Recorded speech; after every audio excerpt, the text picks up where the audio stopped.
네, 안녕하십니까. 오늘 제가 발표할 것은 일제강점기 평양불교 청년의 설립과 활동에 관한 내용입니다. 올해 우리가 광복 75주년, 분단 72년이 되는 해입니다. 이 긴 시간 동안 우리가 지내오면서 지금까지 이제 소홀했던 것이 북한 불교에 대한 연구 분야가 아닌가 이런 생각이 좀 듭니다. 근데 가만히 생각을 해보면 북한 불교 역시 근대 시기까지는 우리와 역사를 함께 했고, 또 같은 한국 불교 안에서 그런 움직임들을 함께 해왔기 때문에 사실 공유된 역사가 굉장히 많거든요. 근데 이제 분단이 길어지면서 우리가 일단은 거기를 가볼 수가 없고, 또 가지 못하다 보니까 자연스럽게 그 지역에 대한 연구도 소홀하게 되지 않았나 이런 생각을 해봅니다.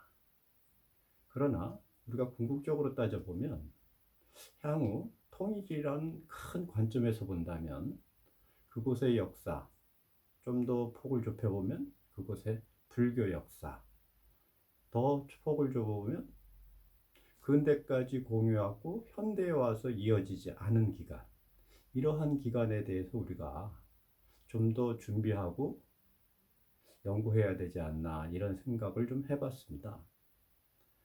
지금 이제 일제강점기 때 이제 북한 지역에서 가장 그래도 큰 도시라고 하면 뭐 평양, 신의주, 함흥 이런 정도가 굉장히 큰 도시인데, 그 가운데에서도 이제 평양은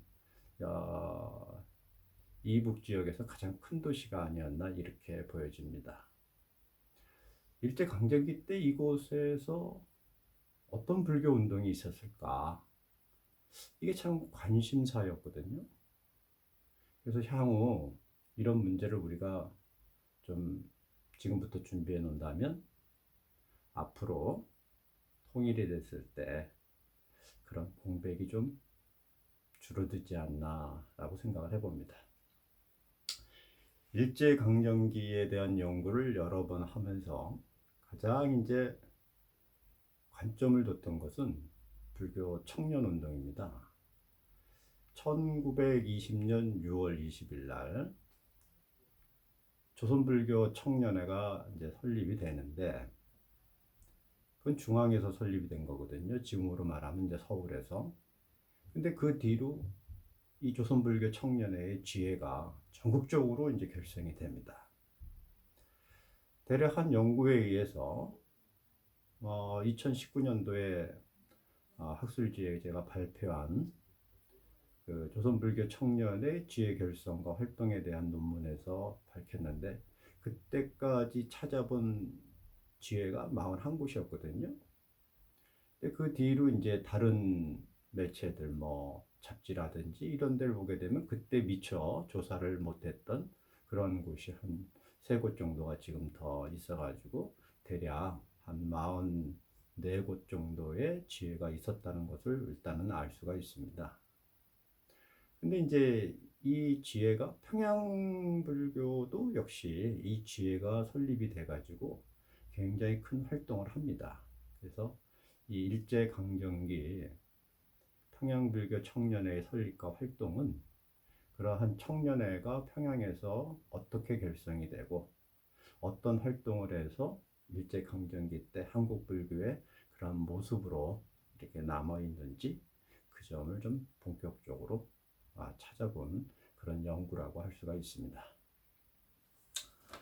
이런 토론에 맞춰가지고 그러면 이제 이 평양불교회가 언제 창립이 됐느냐, 이러한 것을 알기 위해서는 그런 평양불교 청년회의 근본 그 활동 근거지였던 평양포교당에 대한 이해를 먼저 하실 필요가 좀 있습니다. 평양포교당은 그야말로 평양에 세워진 불교 포교당이죠. 그럼 언제 누가 세워졌느냐? 우리가 일제강점기 때 사찰령에 의해서 1911년 6월에 제정이 된 사찰령에 의해서 한국 불교는 30본산 체제로 재편이 됩니다. 이때 이제 평양에도 본산이 있어요.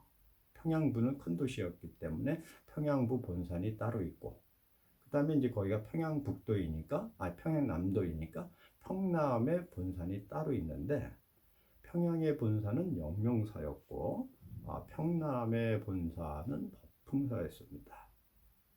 그런데 공교롭게도 두 곳 다 조금 교세가 열악합니다. 다른 곳은 보통 한 60여 곳의 말사를 두었다고 하면 평양의 본산 영명사 같은 경우엔 14곳의 말사밖에 없었거든요. 그런 다음에 이제 법흥사 역시 말사를 보면 한 30여 곳밖에 안 돼가지고 두 곳이 굉장히 교세가 약한 곳입니다. 또 우리가 잘 알다시피 평양에 하면 개신교의 교세를 우리가 거론하지 않을 수가 없는데, 아마 그 어떤 선교 활동이라든지 부흥회라든지 이런 걸 통해 가지고 사실 이 평양 개신교 활동이 굉장히 활발합니다. 이러다 보니까 상대적으로 우리 불교가 위축이 될 수밖에 없으니까 이곳에 어떻게 교세를 부흥시킬 수 있는 불교 활동을 해야 되겠는가, 이런 걸 이제 고민하게 됩니다. 그래서 이제 1913년 30본산의 주지들이 모여서 한국 불교의 발전을 위해서 본산들이 무엇을 해야 될 것인가에 대한 고민을 해요. 그래서 각지에 포교당을 세워서 교세를 이렇게 부흥시키는 것이 절실하지 않나, 이런 결의를 합니다. 그러면 이제 영명사가 평양 포교당을 세우고 평양 불교에 적극적으로 참여를 해야 되는데, 교세가 약하다 보니까 그러한 포교 활동을 엄두를 못 냅니다. 결국은 다른 곳의 본산이 평양에 포교당을 세울 준비를 하죠. 그것이 유점사하고 건봉사였습니다. 그래서 이제 유점산에 이제 금담 스님이 주지를 하실 때 평양에 포교당을 세우겠다 해서 상자들을 데리고 평양을 와요. 그래서 어느 곳이 좋은지 이런 물색도 좀 합니다. 근데 이제 돈이 필요하잖아요. 그렇다고 유점사가 물론 강원 3본사 가운데 아주 그러면 제1급지였냐면, 사실 일제강점기 때 30본산에 30개의 본산 가운데 1급지는 범어사, 통도사, 해인사였거든요. 지금은 물론 좀 틀려졌지만 이곳이 사실은 모든 30본산의 재정을 지출할 때 보면 제일 많이 분담을 합니다. 1등지여서. 그러면 영명사는 몇 등지였을까요? 1부터 9등지가 있는데 9등지였어요. 아마 법흥사 정도는 아마 한 7등지 정도가 되지 않았을까, 이렇게 생각을 합니다. 그래서 이러한 교세를 조금 더 보완하기 위해서 유점사가 적극적으로 포교당을 개설을 하는데, 일단은 유점사에서도 그 많은 재정을 부담하기가 어려우니까 일단은 이 금담 주지 스님이 개인 돈을 내요.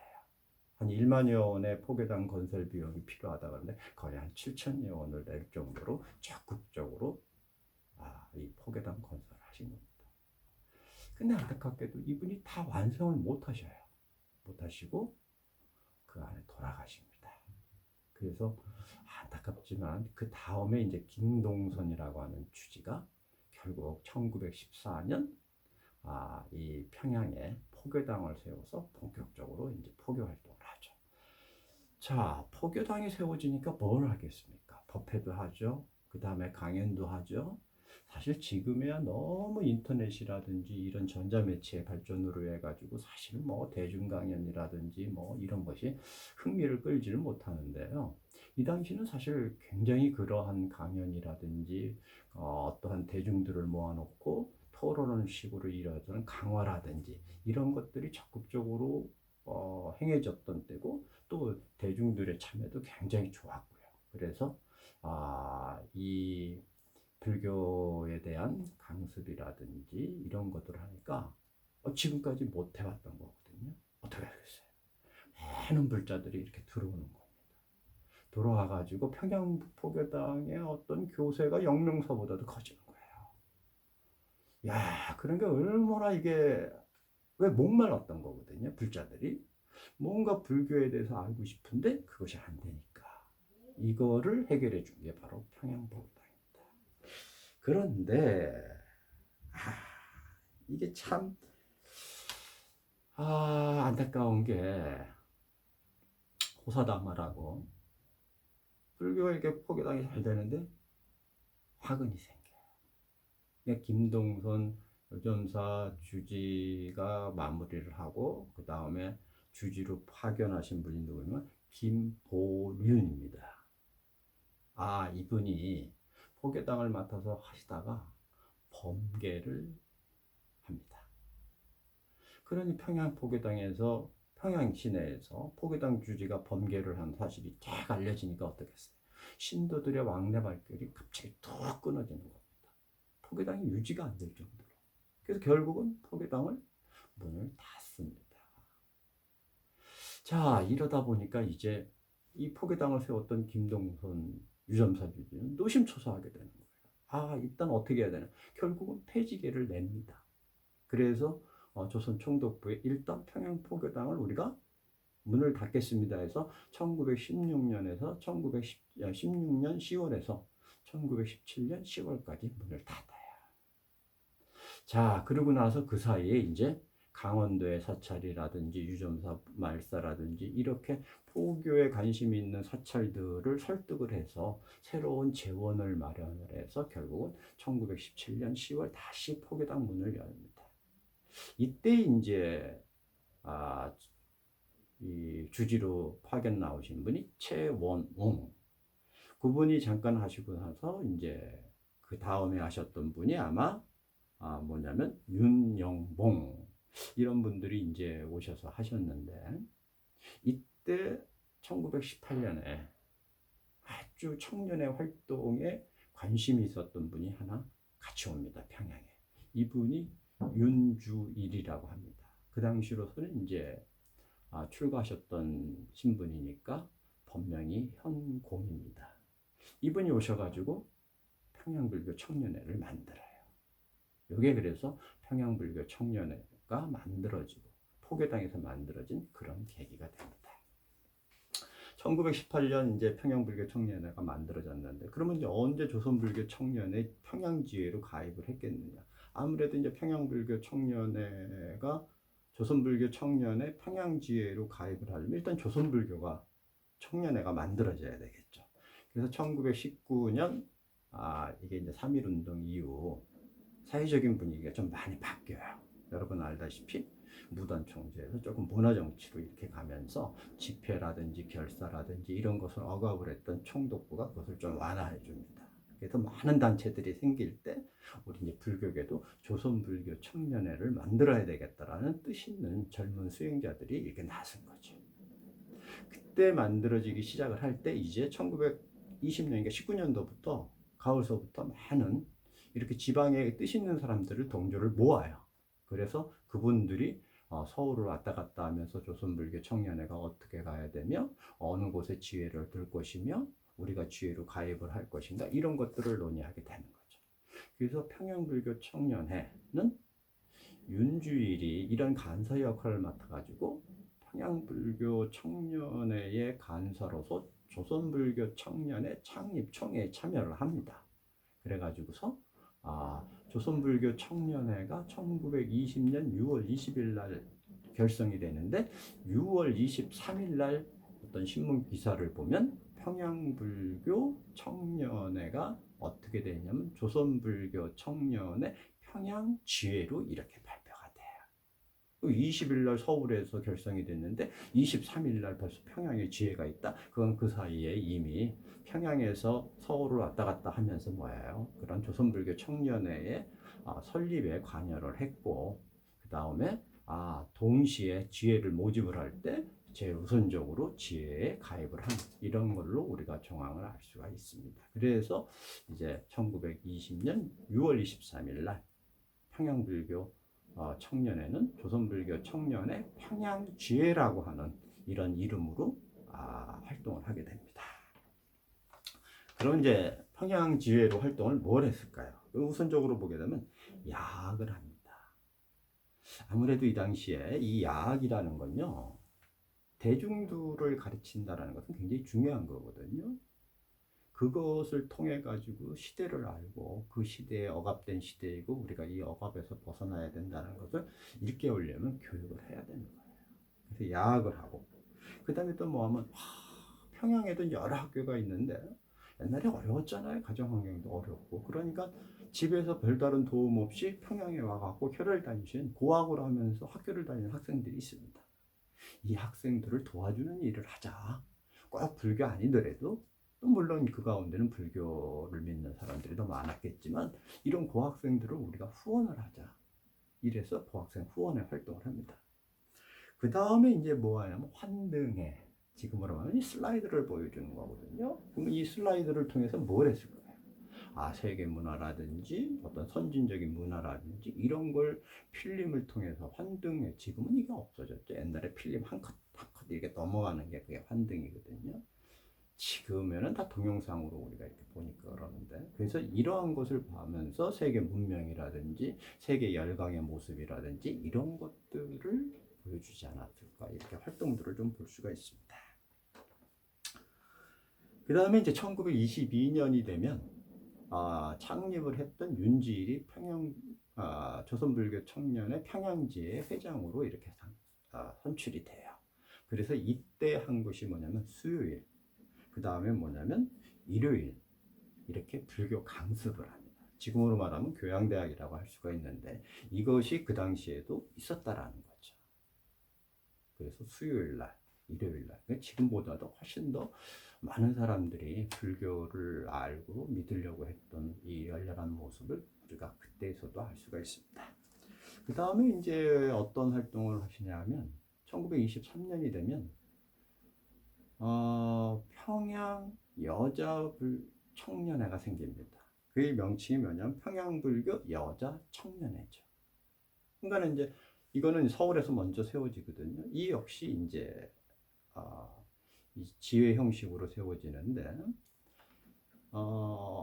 조선불교 청년회의 지회는 한 40여 곳이 있지만 여자 청년회는 그렇게 많지가 않아요. 조사한 바로는 지금까지 조사한 바로 한 4곳 정도 있었던 걸로 이렇게 보여집니다. 그래서 평양에 여자불교 청년회가 세워진 것은 여자분들, 여성들의 불교 활동으로 봤을 때도 굉장히 좀 의미 있는 일이라고 볼 수가 있습니다. 다만 이게 전해지는 내용이 좀 다양해야 되는데 아무래도 우리가 그 당시에 어떤 기록이라든지 이게 약하다 보니까 이게 좀 자세한 기록들이 좀 없는 것이 가장 안타까운 일 중에 하나입니다. 그 다음에 이제 이 어떤 역할을 하셨냐면 서울에 이제 조선불교 청년회가 있으니까 중앙하고 연계된 활동을 해야 될 거 아니에요. 그래서 조선불교 청년회는 국민들의 계몽운동을 하기 위해서 순강단이라고 하는 강연단체를 이렇게 만듭니다. 그래서 1920년의 가을에는 조선불교 청년회, 서울에 있는 청년들이 3지역으로 나눠가요. 그래서 하나는 이 아래쪽, 한때는 북쪽, 이렇게 해갖고 저 함경도 쪽은 2팀이 또 모여서 이렇게 갑니다. 그리고 1921년에 순강단의 역할을 했던 데는 동경에 있던 일본에 있던 조선불교 청년의 동경지회의 유학생들이 맡아서 해요. 아무래도 그 당시에 이제 많은 분들이 일본 유학을 가셔가지고서 그런 역할들을 하셨는데 이분들이 오셔가지고 일본과 우리나라를 비교해 보니까 천양직차잖아요. 지금이야 우리가 뭐 일본을 가도 뭐 우리보다 사실 어떻게 보면 뭐 건물도 낮은 것도 많고 근데 별 차이를 못 느끼는데 이때는 엄청난 차이를 느꼈다라는 건 시찰단들이 하는 공통으로 이야기하는 것이 바로 엄격한 차이입니다. 그래서 이 조선불교 청년의 동경지회 학생들이 와서 강연을 하는데 이분들이 이미 저 대구나 영남 지역에 강연을 하면서 이미 이 사상적으로 좀 이 과격한 내용들을 하다가 잡힌 적도 있어요. 총독부 관리들한테. 그러니까 당연히 이제 뭘 했을까요? 애국 계몽운동 있죠. 와서 평양 청년들한테 깨워야 되고 조선을 이끌어야 되고 우리가 그러려면 배우고 실천하고 그 가운데 불교적인 삶으로 그런 일을 해야 돼. 이러니까 이분들 역시 과격한 내용, 어떻게 보게 되면 계몽적인 내용으로 하지 않았을까 이렇게 하는데 사실 그게 맞습니다. 그래서 김경주라든지 이영재라든지 이런 분들이 한번 잡혀가는 이런 것도 있습니다. 이러다 보니까 사회에 맞는 당시 제일하게 청년들에게 맞는 그러한 운동의 새로운 불교 운동을 펼치지 않았나. 당연히 신도들도 많이 들었겠죠. 이렇게 평양불교 청년회 활동으로 평양불교 청년회가 조선불교 청년회 평양지회로 활동한 건 요 몇 년 사이입니다. 그런데 1923년이 되면 이게 20년에서 시작을 해갖고 3년을 평양지회로 활동을 하다가 23년에 다시 평양불교 청년회로 바꿉니다. 그 이유는 아마도 청년 중심의 어떤 활동보다는 전체, 사실 이게 뭐냐면 조선불교 청년회에 구성하신 분들은 대부분이 중앙학림, 그다음 또 뭡니까? 일본 유학, 그 다음에 또 지혜 같은 경우는 북경 유학하신 분들도 지혜가 있었거든요. 이러다 보니까 이 당시에 좀 엘리트 의식이 좀 있었을 수도 있어요. 이분들만 활동하니까 지방에서 나도 청년인데 저들하고 좀 거리감이 좀 있거든요. 그러다 보니까 적극적으로 참여하는 것이 아니라 좀 슬슬금슬 빠지는 분들도 나올 수 있으니까 이런 분들을 통틀어서 할 수 있는 명칭으로 본다면 평양불교 청년회가 훨씬 더 적극적이지 않을까 이런 생각을 하셨을 것 같아요. 마침 또 이때의 주지가 누구셨냐면 김보련입니다. 아까 범계를 얘기했던 건 김보륜이고요. 이분은 김보련입니다. 이분이 어느 정도로 하시냐면요. 18년에 오셔갖고 38년을까지 하셨으니까 20년을 평양포교당을 주지로서 운영을 하셨으니까 상당히 오래 계셨던 거죠. 많은 역할을 하십니다. 진짜 한번 나중에 이분의 어떤 생애와 활동을 따로 우리가 조사할 만큼 20년의 역사를 가지고 있으니까요. 그래서 이제 이분이 뭐냐면 조금 신행 중심으로 가요. 조선불교 청년의 평양지회는 계몽운동 쪽으로 적극적으로 하셨다 그러면 이분들은 신행운동을 하죠. 그래서 어떠한 뭡니까? 수계식을 한다든지 그 다음에 이제 어떤 청년회들의 어떤 그런 20대 혈기왕성한 그런 강연보다는 한 3, 40대에 연륜이 있는 포교사들을 초청을 합니다. 이게 이제 경성 불교 전도대인데 이런 분들이 와서 불교적인 내용을 더 강조하는 그런 활동을 하게 된 겁니다. 그래서 성도제일이라든지 이런 것들을 놓고 보게 되면 어떤 불교적인 기념일날 큰 행사를 한 것이 이 평양불교 청년회의 현재 모습이 아닌가라고 생각을 해요. 그리고 또 재미나는 것은 이분들이 이제 평양불교 청년회니까 평양포교당이 신행단체잖아요. 그러니까 어때요? 다른 신행단체들하고의 연계 활동도 이제 굉장히 중요하게 되는 거죠. 그래서 선을 닦고자 하는 선회, 그 다음에 부인회, 그 다음에 어떤 거사림회 이런 분들하고 같이 신행 활동도 하고 평양불교를 발전시키기 위한 이런 모습으로 이렇게 가는 걸 보면 지금 생각하는 것처럼 마찬가지로 평양불교 청년회로 이렇게 이름을 바꾼 건 바로 그런 포괄적인 신앙 활동으로 가기 위한 하나의 모습이 아니었나 이렇게 볼 수가 있습니다. 자, 그러고 가니까 이게 이제 평양불교 청년회는 진짜 순수하게 어떻게 보면은 중앙학림이라든지 학업을 정진하는 학생들 중심이 아니고 그러다 보니까 평양의 사회에 그런 관심들이 많이 있잖아요. 그래서 이 평양의 어떤 사회 활동에 적극적으로 참여를 합니다. 참여를 할 때 평양불교 청년회 단독으로 하는 행사도 있고요.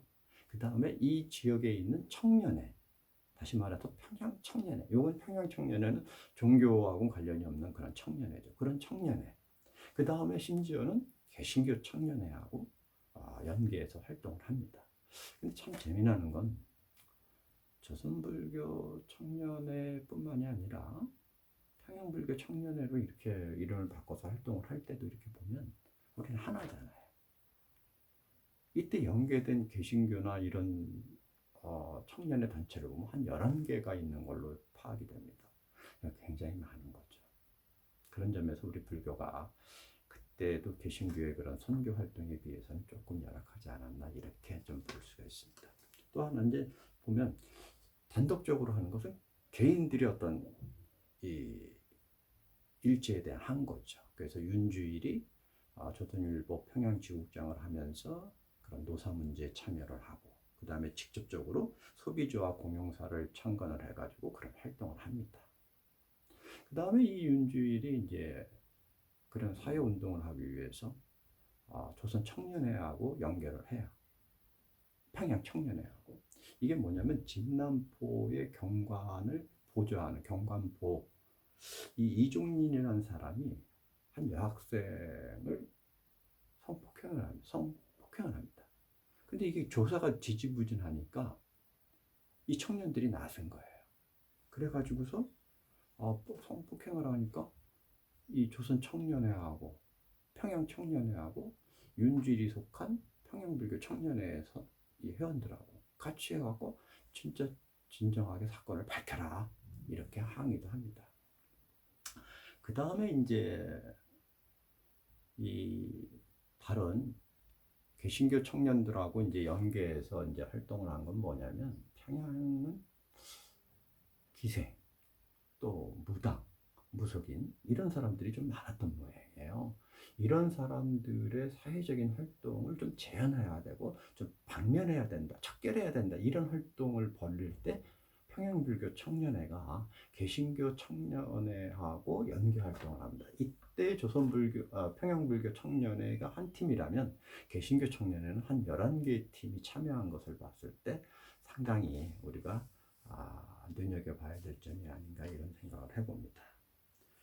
그리고 나서 이제 평양에 어떤 많은 공공 건물이 세워지고 공익적인 건물이 세워질 때 평양불교 청년회의 일원이었던 윤주일이 개인적으로도 참여도 하고 그다음에 또 다른 사람들과 합작을 해서 어떤 체육시설을 만들 때 그런 역할들을 하는 모습을 보게 되면 상당히 보편적으로 많은 활동을 한 것 같은데 이것을 가만히 종합해보면 어떤 활동이냐 일단 문화적으로 성숙된 모습으로 가야 된다라고 생각을 하는 것 같아요. 그래서 이러한 이 사회적인 문제라든지 이런 거, 그 다음에 또 중요하게 여겼던 것은 체육시설이거든요. 그게 장호회관인데 이게 거의 평양불교 청년회가 10년에 걸쳐 가지고 준비를 해서 세웠던 건물입니다.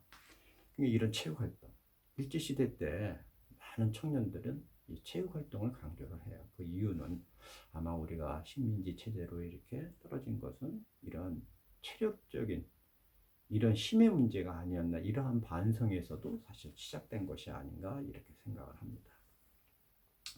그 다음에 이제 그게 뭐냐면 장애자를 위한 시설 이게 이제 자세형원인데 이런 것들을 세울 때 평양불교 청년회라든지 그 다음에 뭐 더 나아가서 평양의 불자들이 참여를 해서 세우게 되는 거죠. 그 다음에 이제 우리가 특기할 것은 교육시설을 만드는데 그것이 이제 평양 포교당에서 직접 운영을 해요. 처음에는 복명학원으로 세웠다가 나중에 이것이 이제 명성학교로 이렇게 발전을 해서 한때는 크게는 400명이 넘는 학생들을 둘 정도로 그러한 큰 학교로 이렇게 발전된 모습을 우리가 기록에서 좀 찾아볼 수가 있습니다. 지금까지 이렇게 평양불교 청년회를 한번 살펴봤습니다. 그래서 평양포교당이 세워지고 거기에 뜻 있는 사람이 참여를 해서 평양불교 청년회를 세웠다가 평양불교 청년회가 조선불교 청년회 평양지회로 활동을 하다가 다시 평양불교 청년회로 전환해가지고 불교적인 활동, 나아가 사회적인 활동을 평양사회에서 이렇게 보여준 거에 대해서 이번 일제강점기 평양불교 청년회 설립과 활동의 주요 내용이라고 할 수가 있겠습니다. 예, 여기까지 발표를 마치도록 하겠습니다.